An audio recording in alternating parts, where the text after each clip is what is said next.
Okay, let's get right into it. We're all told to be in this constant race to improve, to level up, to optimize, to perfect every little corner of our lives.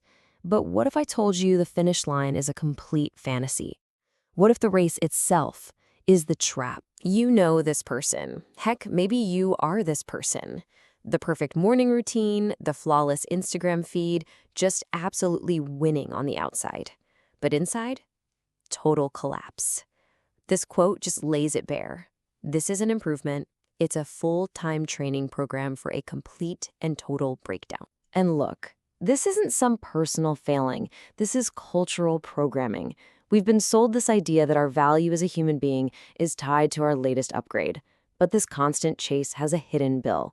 And trust me, it's not paid with money. It's paid with your sanity and your actual sense of self. So what do we call this whole machine? It has a name. It's the perfection trap. Right. So at the very core of this trap is a little psychological feature of being human called hedonic adaptation. You know that thrill you get from a new achievement, that promotion, that new diet, hitting some follower goal? It's designed by our own brains to be temporary. The rush fades, you go back to your baseline, and suddenly you're left needing another fix just to feel okay. And this reveals the really dark part. The chase isn't actually for joy. It's a desperate scramble to justify your own worth. I mean, in a culture where just standing still feels like social suicide, you're not running towards happiness, you're running away from the absolute terror of being seen as not enough. But here's a thought. What if there is no finish line? What if the system isn't broken at all? What if it's designed to be unwinnable? On purpose. Because that feeling you have, that constant gnawing feeling of inadequacy, that's not an accident. It's a business model. And we're going to call it the insecurity business. $40 billion. That's what the global self-improvement market is worth. Think about that. It's an industry that doesn't make money from your happiness. No, it profits from the core belief that you are fundamentally broken and that you will always need the next book, the next course, the next fix. You want the best analogy for the self-help industry? It's fast fashion. Seriously, it thrives on these disposable trends. One day it's hustle culture, the next it's soft living.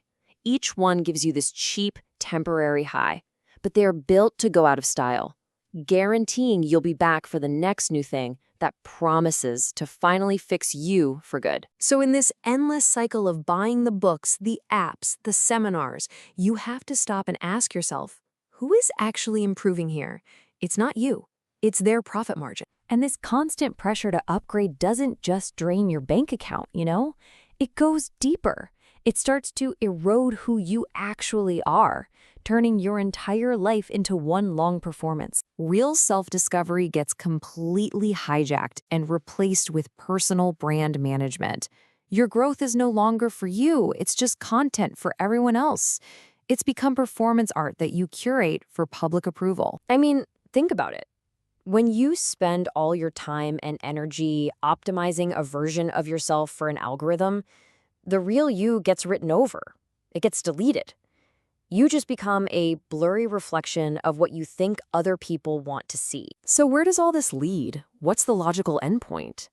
Burnout. It's when the mental toll finally becomes physical. And in our completely warped culture, that exhaustion is now treated as some kind of medal of honor. This is the toxic equation that's taken hold.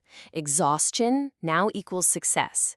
We're told sleep is for the weak, we're told to grind 24/7, and we've somehow completely confused the act of self-destruction with the virtue of self-discipline. Let's be brutally honest. This isn't growth.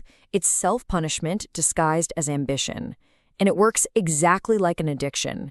Every little win requires a bigger, more draining hit of productivity the next time, until you are just left in this perpetual state of total exhaustion. So, if the game is rigged, what do? Well, the only winning move is to not play. You escape by doing the one thing the system is absolutely terrified of you doing. You quit the race entirely. And the escape plan is actually pretty simple. First, you have to define your own enough, your finish line, not one someone else sold you. Second, Start treating rest as a non-negotiable key performance indicator, a real metric of success, just as important as any deadline. And third, and this is the big one, keep your growth to yourself. Let it be real for you long before it's ever a performance for them. And this brings us to the ultimate reframe. Real self-improvement might not be about adding more stuff to your to-do list. It might just be about having the courage to stop.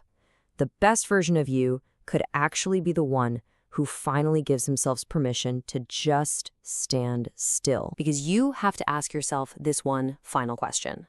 When the price of all this improvement is your mental health, it stops being growth.